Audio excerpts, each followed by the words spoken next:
জয়গুরু বন্দে পুরুষোত্তমম। শ্রী ঠাকুর বলেছেন, নারী যদি অনুগতা হয়, পুরুষ হইবে নীতিমান, আর দুজনেই হইবে পরস্পরের তৃপ্তি। এখানে অনুগতা শব্দের অর্থ শ্রী ঠাকুর বুঝিয়ে বলেছেন, ঠাকুর যা বোঝাতে চেয়েছেন, যেন একজন নারী সে হয় শ্রদ্ধাশীলা সাথী, যিনি ভালোবাসা ও বিশ্বাস নিয়ে চলেন স্বামীর আদর্শের পথে।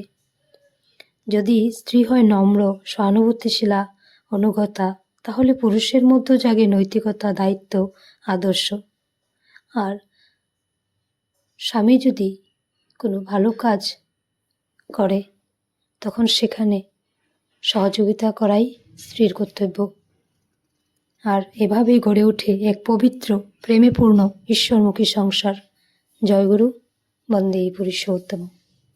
আপনারা সকলে ভালো থাকবেন, সুস্থ থাকবেন, এই প্রার্থনা করি পরমপিতার শ্রীচরণে। জয়গুরু।